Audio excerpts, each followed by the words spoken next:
আমার সোনার বাংলা। এই তুমি কোথায় যাচ্ছ? ওয়াশরুমে? ঠিক আছে, যাও যাও। লাইটটা অফ করে দেই, তাহলে সব দেখা যাবে। ও, সব দেখা যাচ্ছে। কি ব্যাপার? লাগে যেন ওখান থেকে দেখা যাচ্ছে, তাই তো মনে হচ্ছে। যাই দেখি। এই লাইট বন্ধ করে দিই, চলে আসছে। এই এখান থেকে লাগলো কিছু দেখা গেল। তুমি কি কিছু দেখেছো? ওখান থেকে কিছু যেন দেখা গেল। না, ওখান থেকে তো কিছুই দেখা যায়নি লাইটের আলো ছাড়া। সমস্যা নাই। আরে কিছু দেখা যায় না বোকা। কোথায় তুমি টেনশন নেই, সত্যি দেখা যায় না? না, দেখা যায় না। তুমি যাও যাও।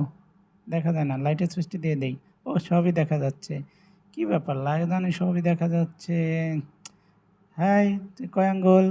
2 আঙ্গুল। এই কি, 2 আঙ্গুল বলছে, দেখা যাচ্ছে। লাইটের সুইচ বন্ধ করে দেই। কি ব্যাপার, তুমি বুঝলে কেন আমি ওখানে 2 আঙ্গুল দেখিয়েছি? তুমি সত্যি দেখেছো সব? না, আমি ওখানে কিছুই দেখিনি। আমি 2 আঙ্গুল দেখাইছি, তুমি বললা 2 আঙ্গুল। না, ওখানে তো ঘাপলা আছে, অবশ্যই ঘাপলা আছে। তুমি আমার সাথে চিটিং করছো নাকি? আমি দেখলাম তুমি 2 আঙ্গুল বললা। না, আমি কিছুই বলি নাই। যাও যাও। আবার লাইটটা বন্ধ করে দেই। আবার সবই দেখা যাচ্ছে। ও, আমি একটু ফ্রেশ হয়ে নেব। কেমন যেন ডিস্টার্ব করছে, খুলে হলাই। কী ব্যাপার, দেখছে মনে হচ্ছে? জলদি জলদি। এই সুইচ বন্ধ করে দিই, সুইচ বন্ধ। এই কী হলো, সুইচ কি নষ্ট হলো? এই দেখো, সবই দেখা যাচ্ছে। তুমি আমার সাথে 2 নম্বরই করেছো, সিটার করছো। 2 আঙ্গুলও দেখেছো, তো মিথ্যা বলছো। মারবো একবারে কানের নিচে, মার্শাল আগে ফালতু লোক।